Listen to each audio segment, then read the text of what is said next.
So hello and welcome everyone. In this video, we'll try to understand what is the meaning of tax audit under the Income Tax Act 2025 that is governed by Section 63 that was earlier Section 44 EB of the Income Tax Act 1961. So let's begin. Section 63 ये कहता है कि every person carrying on business or profession fulfilling any conditions that are specified in column number B of the table below shall get his accounts of the tax year audited by an accountant before the specified date. ये कहता है table serial number 1 every person that is carrying on a business shall if the total sales turnover or gross receipts as the case may be in a business exceed or exceeds 1 crore in any tax year subject to the provisions of clause B. ये कहता है कि अगर एक business है और उसकी sales turnover gross receipts 1 crore से ज्यादा हैं तो वहां पर उसको टैक्स ऑडिट करवाना पड़ेगा. लेकिन क्लॉज बी कहता है कि in case of a person whose aggregate of amounts received including the amount received for sale turnover or gross receipts during the tax year in cash does not exceed 5% of the said amount and aggregate of all payments made including the amount incurred for expenditure in cash during the tax year does not exceed 5% of the said amount. Clause A shall have the effect as if for the words 1 crore the words 10 crore had been substituted.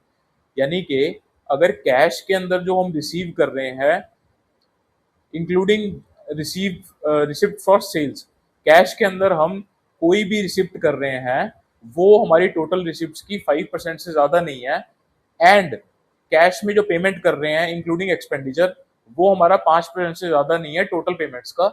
ये दोनों condition अगर satisfied है तो 1 करोड़ की जगह जो हमारी threshold limit होगी ऑडिट की वो हो जाएगी 10 करोड़ रुपीज. अब सी कहता है कि carrying on profession shall if the total gross receipts in the profession exceed 50 lakh rupees in any tax year. Profession के केस में जो टर्नओवर की लिमिट होगी ग्रॉस रिसिप्ट्स की लिमिट होगी वो होगी 50 लाख रुपीज. सीरियल नंबर 2 कहता है कि if the person is carrying on business of profession refer to in 58 subsection 2 जो कि होता था हमारा प्रिजम्पटिव टैक्सेशन का जहां पर बिजनेस 8% और 6% एज द केस में भी प्रोफेशन 50% और गुड्स कैरियर जो होता था वो अपना ग्रॉस व्हीकल वेट के हिसाब से प्रिजम्पटिव टैक्सेशन में जाता था. और 61 सबसेक्शन 2 जो कि होता है फॉरेन कंपनीज की टर्न की पावर प्रोजेक्ट्स के लिए या नॉन रेजिडेंट जो एक्सट्रैक्शन ऑफ मिनरल ऑयल के बिजनेस में है उनके लिए कि if the profits and gains from such business operation are claim to be lower than the deemed profit as refer to in the sections तो यहाँ पर टैक्स रेट लग जाएगा. यानी कि अगर एसएससी प्रिजम्पटिव टैक्सेशन में जा रहा है और उसकी जो प्रिस्क्राइब्ड कॉम्पिटिशन है 6% 8% जो भी वहां पर उस सेक्शन के अंदर लिखा है अगर उससे कम डिक्लेयर करता है तो यहाँ पर टैक्स ऑडिट एप्लीकेबल हो जाएगा. सबसेक्शन 2 कहता है the provision of this section shall not apply where profits and gains of business operation declared by the assessee are as per 58(2) और 61(2). यानी कि अगर एसएससी प्रिजम्पटिव टैक्सेशन ऑप्ट कर रहा है और उन सेक्शंस के अकॉर्डिंगली ही यहाँ पर बिजनेस या प्रोफेशन के केस में अपना प्रॉफिट डिक्लेयर कर रहा है तो यहाँ पर टैक्स ऑडिट नहीं लगेगा. Subsection 3 कहता है कि the SSC shall furnish by the specified date the report of such audit in such form duly signed and verified by the accountant as may be prescribed, जो कि है हमारा form number 26 that was earlier form 3CA 3CB 3CD. जो पहले form 3CA 3CB 3CD थे उनको income tax act 2025 ने with effect from tax year 26-27 एक ही फॉर्म कर दिया है फॉर्म नंबर 26. Subsection 4 कहता है कि where a person is required by or under any other law to get his accounts audited, then it shall be sufficient compliance of this section if such person gets the accounts of such business operation audited under such law before the specified date and furnishes by that specified date the report of such audit along with the report of the accountant in the form as may be prescribed. जैसे कि ये कह रहा है कि अगर एक person के ऊपर अदर लॉ भी लगता है जैसे कि कंपनीज के केस में हमारा कंपनीज एक्ट लगता है तो उस एक्ट के अंदर हम ऑडिट करवा लें उस लॉ के अंदर और इस सेक्शन के अंदर हम रिपोर्ट फर्निश कर दें तो यहाँ पर एक सफिशिएंट कंप्लायंस यहाँ पर मानी जाएगी.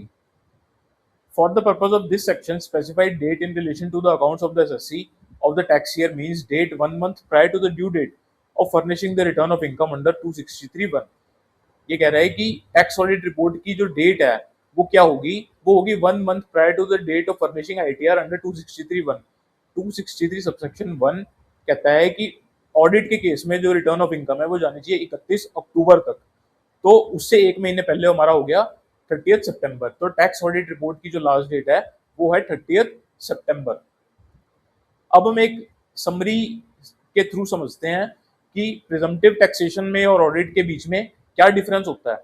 अगर एक एसएससी जो है वो इंडिविजुअल एचयूएफ या पार्टनरशिप फर्म है जो कि बिजनेस कंडक्ट कर रही है और उसकी टर्नओवर अगर 2 करोड़ तक है या 3 करोड़, अगर उसकी कैश में रिसिप्ट 5% तक है टोटल रिसिप्ट की, तो यहाँ पर वो presumptive taxation under 58 subsection 2 opt कर सकता है और 8% ऑफ कैश टर्नओवर और 6% of other than cash turnover, या फिर जो उसने एक्चुअली प्रॉफिट अर्न किया विच एवर इज हायर यहाँ पर दिखाकर अपने रिटर्न प्रिजम्पटिव टैक्सेशन में भर सकता है, जिसकी डेट होती है 31 अगस्त। प्रोफेशन है तो वहां पर हमारी 50 लाख तक अगर टर्नओवर है या 75 लाख है, if the cash receipts are up to 5% of total receipts, तो यहाँ पर 50% ऑफ ग्रॉस रिसिप्ट्स और profit which has been actually earn whichever is higher यहाँ पर करके वो 58(2) के अंदर प्रिजम्पटिव टैक्सेशन ऑप्ट कर सकता है और 31 अगस्त तक अपनी रिटर्न भेज सकता है। लेकिन अगर यहाँ पर कंपनी या एलएलपी है तो यहाँ पर टैक्स ऑडिट मैंडेटरी है, वो प्रिजम्पटिव टैक्सेशन को ऑप्ट नहीं कर सकते। और अगर इंडिविजुअल एचयूएफ पार्टनरशिप फर्म है तो यहाँ पर हमें टर्नओवर को देखना पड़ेगा। टर्नओवर अगर 1 करोड़ से एक्सीड कर जाती है तो यहाँ पर टैक्स ऑडिट एप्लीकेबल है। लेकिन यहाँ पर भी हमें ये देखना है कि अगर हमारी कैश रिसिप्ट्स अप टू 5% है टोटल रिसिप्ट्स की एंड हमारी कैश पेमेंट्स अप टू 5% है टोटल पेमेंट्स की, दोनों कंडीशन सेटिस्फाई हैं, तो यहाँ पर हमारी लिमिट है 10 करोड़। तो 10 करोड़ तक टैक्स ऑडिट नहीं होगा, 10 करोड़ से ऊपर ही टैक्स ऑडिट होगा। तो यहाँ पर कंपटीशन जो है डाटा के बेस पर, आपकी सेल और आपके एक्चुअल एक्सपेंसेस परचेज, इन सब डाटा के बेस पर जो है कंपटीशन होगी। और इनकम टैक्स के सेक्शन 26 से लेके 66 तक जो पीजीबीपी की बात करते हैं, इसके हिसाब से कंपटीशन होगी और टैक्स ऑडिट यहाँ पर एप्लीकेबल होगा। तो रिटर्न जाएगी हमारी 30 सितंबर तक टैक्स ऑडिट रिपोर्ट और 31 अक्टूबर हमारी आईटीआर। सो ये था हमारा tax audit under the income tax act 2025। Thank you for watching everyone. I will see you in the next video.